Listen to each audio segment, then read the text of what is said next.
There were 6 finalists in the final round of original oratory. In 6th place, from Fremd High School, Renata Wetterman.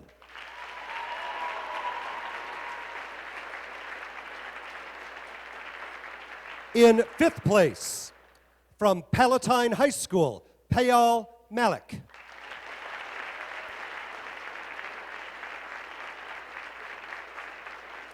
In 4th place, from Downers Grove North, Kate Carl.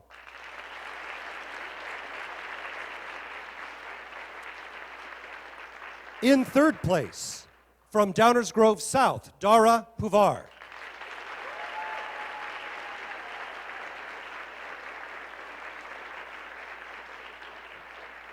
Your tournament runner-up in original oratory is Daquan Bruce from Thornton High School.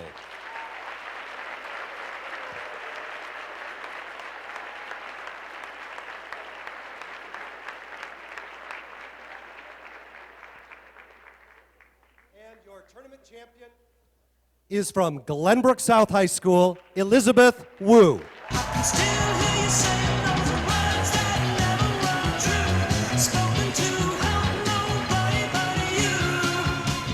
Your state champion in original oratory, Elizabeth Wu.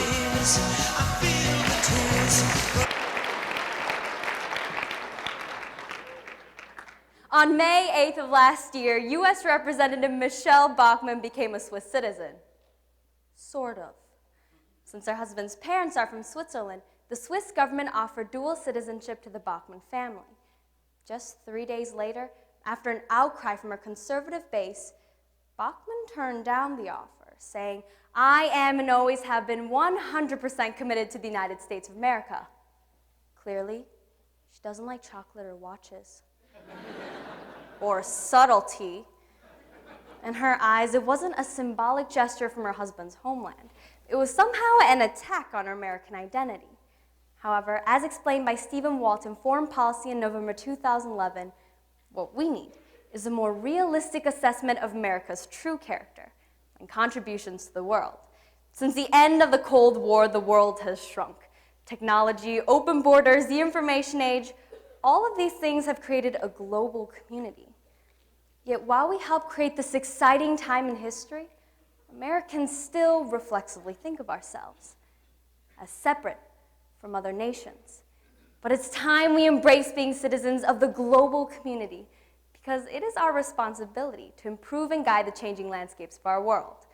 So we'll first understand how we've sometimes confused patriotism with isolationist thinking.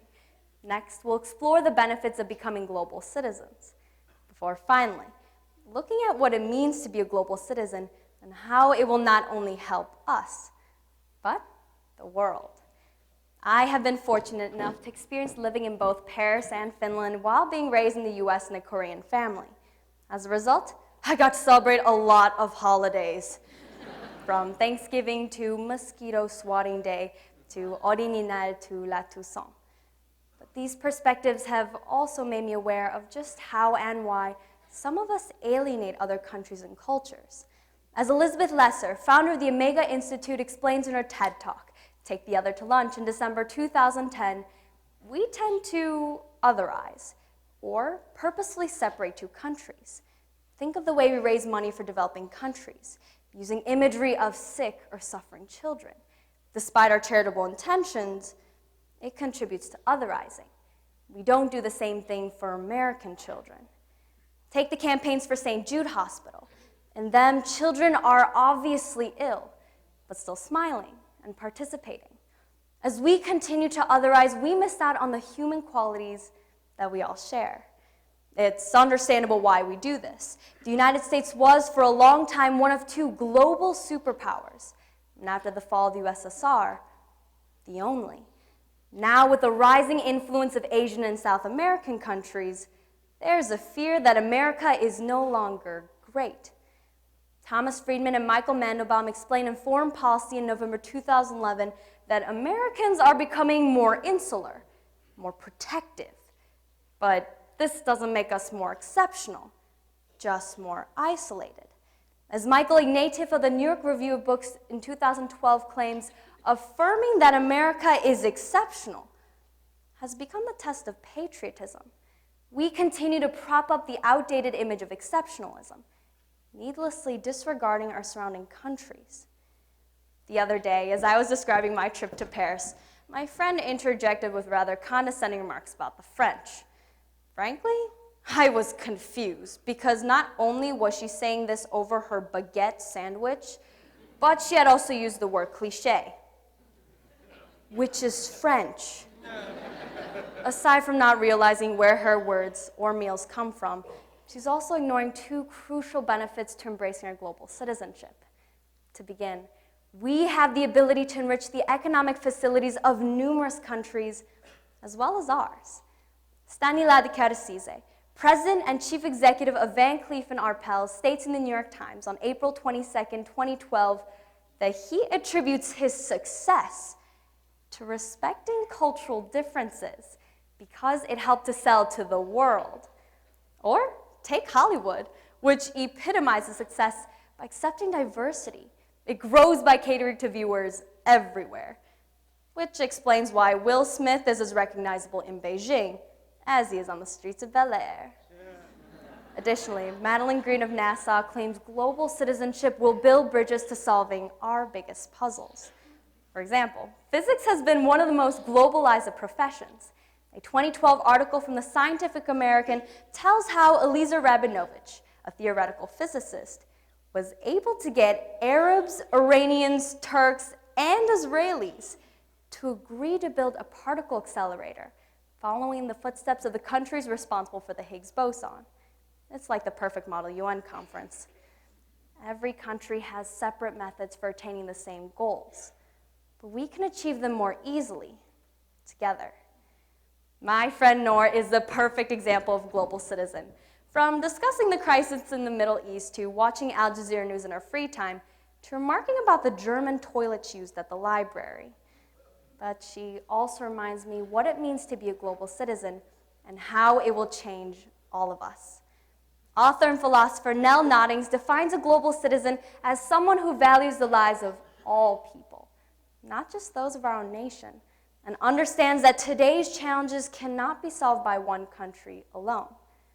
So first, keep up. Keep up on international news and think about how it affects you at home. For example, although Syria may be 6,000 miles away, the humanitarian crisis affects everyone here. The National Journal on March 19, 2012 explains unrest in the Middle East stagnates global economic recovery by raising gasoline prices, for instance. By accepting that the ripple effects know no boundaries, we become more conscious about how we are interconnected. Second, support non-governmental organizations, or NGOs. As Parag Khan in a 2012 interview states, NGOs not only influence governments, but they also provide goods that other established bodies cannot.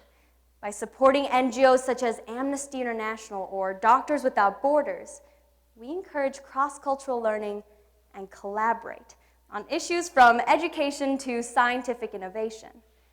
As our generation continues to grow and assume leadership roles in our communities, we must recognize the benefits of becoming global citizens. No longer are countries only responsible for their own problems. Instead, we now face global terrorism, a global economic recovery, and global warming. These are all our burdens now, so the load shared will be easier to carry. Over the last 50 years, the world has grown more interconnected, yet many Americans are still on the sidelines, failing to embrace this changing dynamic. By learning what those changes in our global community are, the reasons why we have hesitated to join in, and the value of having a global mindset, I hope we can all agree that despite what Michelle Bachmann believes, being 100% committed to America does not require isolation. It was indeed almost 400 years ago when poet John Donne wrote, "No man is an island," to remind his countrymen they were all one people. I hope in some way I have reminded you the same. No country is an island. We are all one. Still he said